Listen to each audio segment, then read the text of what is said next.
जय श्री कृष्णा। चलिए आज हम गीता जी के पहले अध्याय का श्रवण करेंगे। ये वाला भाग मैं आपको पहले वीडियो में सुना चुकी थी। अगर आपको फिर से देखना है तो आप वो वीडियो देख सकते हैं। तो आज हमारा पहले अध्याय का पहला श्लोक है। धर्म क्षेत्रे कुरुक्षेत्रे समवेता युयुत्सवः मामका पांडवाश्चैव किम कुर्वत संजय। इसका हिंदी में अनुवाद दिया गया है। हे संजय, धर्म भूमि कुरुक्षेत्र में इकट्ठे हुए युद्ध की इच्छा वाले मेरे और पांडु के पुत्रों ने भी क्या किया। अब हम इसकी व्याख्या पढ़ते हैं। धर्म क्षेत्र कुरुक्षेत्र, कुरुक्षेत्र में देवताओं ने यज्ञ किया था। राजा कुरु ने भी यहाँ तपस्या की थी।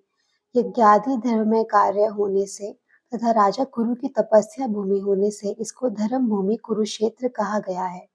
यहाँ धर्म क्षेत्र और कुरुक्षेत्र पदों में क्षेत्र शब्द देने में धृतराष्ट्र का अभिप्राय है कि यह अपनी कुरुवंशियों की भूमि है। यह केवल लड़ाई की भूमि ही नहीं है, प्रत्युत तीर्थ भूमि भी है, जिसमें प्राणी जीते जी पवित्र कर्म करके अपना कल्याण कर सकते हैं। इस तरह लौकिक और पारलौकिक सब तरह का लाभ हो जाए, ऐसा विचार करके एवं श्रेष्ठ पुरुषों की सम्मति लेकर ही युद्ध के लिए यह भूमि चुनी गई है। संसार में प्राय 3 बातों को लेकर लड़ाई होती है, भूमि, धन और स्त्री। इन तीनों में भी राजाओं का आपस में लड़ना मुख्यतः जमीन को लेकर होता है। यहाँ कुरुक्षेत्र पद देने का तात्पर्य भी जमीन को लेकर लड़ने में है। कुरुवंश में धृतराष्ट्र और पांडु के पुत्र सब एक हो जाते हैं। कुरुवंशी होने से दोनों का कुरुक्षेत्र में अर्थात राजा कुरु की जमीन पर समान हक लगता है। इसलिए कौरवों द्वारा पांडवों को उनकी जमीन न देने के कारण दोनों जमीन के लिए लड़ाई करने आए हुए हैं। यद्यपि अपनी भूमि होने के कारण दोनों के लिए कुरुक्षेत्र पद देना युक्ति संगत न्याय संगत है, तथापि हमारी सनातन वैदिक संस्कृति ऐसी विलक्षण है कि कोई भी कार्य करना होता है तो वह धर्म को सामने रखकर ही होता है। युद्ध जैसा कार्य भी धर्म भूमि तीर्थ भूमि में ही करते हैं, जिससे युद्ध में मरने वालों का उद्धार हो जाए, कल्याण हो जाए। अतः यहाँ कुरुक्षेत्र के साथ धर्म क्षेत्र पद आया है। यहाँ आरंभ में धर्म पद से एक और बात भी मालूम होती है। अगर आरंभ के धर्म पद में से धर लिया जाए और 18वें अध्याय के अंतिम श्लोक के मम पद में से म लिया जाए तो धर्म शब्द बन जाता है। अतः संपूर्ण गीता धर्म के अंतर्गत है, अर्थात धर्म का पालन करने से गीता के सिद्धांतों का पालन हो जाता है और गीता के सिद्धांतों के अनुसार कर्तव्य कर्म करने से धर्म का अनुष्ठान हो जाता है। इन धर्म क्षेत्र कुरुक्षेत्र पदों से सभी मनुष्यों को यह शिक्षा लेनी चाहिए कि कोई भी काम करना हो तो वह धर्म को सामने रखकर ही करना चाहिए।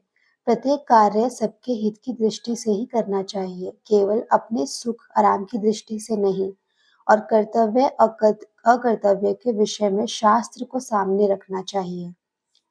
समवेता युयुत्सवा, राजाओं के द्वारा बार बार संधि का प्रस्ताव रखने पर भी दुर्योधन संधि करना स्वीकार नहीं किया। इतना ही नहीं, भगवान श्री कृष्ण के कहने पर भी मेरे पुत्र दुर्योधन ने स्पष्ट कह दिया कि बिना युद्ध में तीखी सुई के नोक जितनी भी जमीन पांडवों को नहीं दूंगा। तब मजबूर होकर पांडवों ने भी युद्ध करना स्वीकार किया है। इस प्रकार मेरे पुत्र और पांडु पुत्र दोनों ही सेनाओं के सहित युद्ध की इच्छा से इकट्ठे हुए हैं। दोनों सेनाओं में युद्ध की इच्छा रहने पर भी दुर्योधन में युद्ध की इच्छा विशेष रूप से थी। उसका मुख्य उद्देश्य राज्य प्राप्ति का ही था। वह राज्य प्राप्ति धर्म से हो चाहे अधर्म से, न्याय से हो चाहे अन्याय से, विहित रीति से हो चाहे निषिद्ध रीति से, किसी भी तरह से मैं राज्य मिलना चाहिए, ऐसा उसका भाव था। इसलिए विशेष रूप से दुर्योधन का पक्ष ही युयुत्सु अर्थात युद्ध की इच्छा वाला था। पांडवों में धर्म की मुख्यता थी। उनका ऐसा भाव था कि हम चाहे जैसा जीवन निर्वाह कर लेंगे, पर अपने धर्म में बाधा नहीं आने देंगे, धर्म के विरुद्ध नहीं चलेंगे। इस बात को लेकर महाराज युधिष्ठिर युद्ध नहीं करना चाहते थे, परंतु जिस माँ की आज्ञा से युधिष्ठिर ने चारों भाइयों सहित द्रौपदी से विवाह किया था, उस माँ की आज्ञा होने के कारण ही महाराज युधिष्ठिर की युद्ध में प्रवृत्ति हुई थी। यहाँ पे एक मार्क दिया गया है और नीचे उसकी व्याख्या करी गई है। माता कुंती बड़ी सहिष्णु थी। कष्ट से बचकर सुख, आराम, राज्य आदि चाहना यह बात उसमें नहीं थी। वही एक ऐसी विलक्षण माता थी जिसने भगवान से विपत्ति का ही वरदान मांगा था। उसमें सुख लोलुपता नहीं थी, परंतु उसके मन में दो बातों को लेकर बड़ा दुख था। पहली बात, राज्य के लिए कौरव पांडव आपस में लड़ते, चाहे जो करते, पर मेरी प्यारी पुत्र वधु द्रौपदी को इन दुर्योधन आदि दुष्टों ने सभा में नग्न करना चाहा, अपमानित करना चाहा। ऐसी घृणित चेष्टा करना मनुष्यता नहीं है। यह बात माता कुंती को बहुत बुरी लगी। अर्थात केवल माँ के आज्ञा पालन रूप धर्म से ही युधिष्ठिर युद्ध की इच्छा वाले हुए हैं। तात्पर्य है कि दुर्योधन आदि तो राज्य को लेकर ही युयुत्सु थे, पर पांडव धर्म को लेकर ही युयुत्सु बने थे। मामकः पांडवाश्चैव, पांडव धृतराष्ट्र को अपने पिता के बड़े भाई होने से पिता के समान समझते थे और उनकी आज्ञा का पालन करते थे। धृतराष्ट्र के द्वारा अनुचित आज्ञा देने पर भी पांडव उचित अनुचित का विचार न करके उनकी आज्ञा का पालन करते थे। अतः यहाँ मामका पद के अंतर्गत कौरव और पांडव दोनों आ जाते हैं। फिर भी पांडवा पद अलग देने का तात्पर्य है कि धृतराष्ट्र का अपने पुत्रों में तथा पांडु पुत्रों में समान भाव नहीं था। उनमें पक्षपात था। अपने पुत्रों के प्रति मोह था। वे दुर्योधन आदि को अपना मानते थे, पर पांडवों को अपना नहीं मानते थे।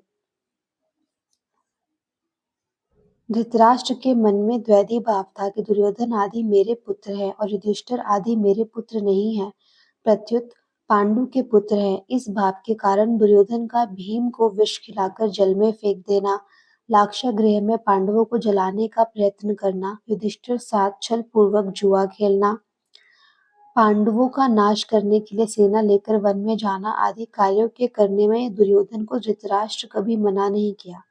कारण कि उनके भीतर यही भाव था कि अगर किसी तरह पांडवों का नाश हो जाए तो मेरे बेटे का राज्य सुरक्षित होगा। इस कारण उन्होंने अपने पुत्रों के लिए मामका और पांडु पुत्रों के लिए पांडवा पद का प्रयोग किया है, क्योंकि जो भाव भीतर होता है वे ही प्राय वाणी से बाहर निकलते हैं। इस द्वैधी भाव के कारण ही धृतराष्ट्र को अपने कुल के संहार का दुख भोगना पड़ा। इससे मनुष्य मात्र को यह शिक्षा लेनी चाहिए कि वह अपने घरों में, मोहल्लों में, गांवों में, प्रांतों में, देशों में, संप्रदायों में द्वैधी भाव अर्थात ये अपने हैं, ये दूसरे हैं, ऐसा भाव ना रखें। कारण कि द्वैधी भाव से आपस में प्रेम स्नेह नहीं होता, प्रत्युत कलह होती है। यहाँ पांडवा पद के साथ एव पद देने का तात्पर्य है कि पांडव तो बड़े धर्मात्मा हैं, अतः उन्हें युद्ध नहीं करना चाहिए था। परंतु वे भी युद्ध के लिए रणभूमि में आ गए, तो वहां आकर उन्होंने क्या किया? मामका और पांडवा, यहाँ आए मामका और पांडवा का अलग अलग वर्णन करने की दृष्टि से ही आगे संजय के वचनों में दुर्योधन और पांडव शब्द प्रयुक्त हुए हैं। इनमें से पहले मामका पद का उत्तर संजय आगे के दूसरे श्लोक से 13वें श्लोक तक देंगे कि आपके पुत्र दुर्योधन ने पांडवों की सेनाओं को देखकर द्रोणाचार्य के मन में पांडवों के प्रति द्वेष पैदा करने के लिए उनके पास जाकर पांडवों के मुख्य मुख्य सेनापतियों के नाम लिए। उसके बाद दुर्योधन ने अपनी सेना के मुख्य मुख्य योद्धाओं के नाम लेकर उनके रण कौशल आदि की प्रशंसा की।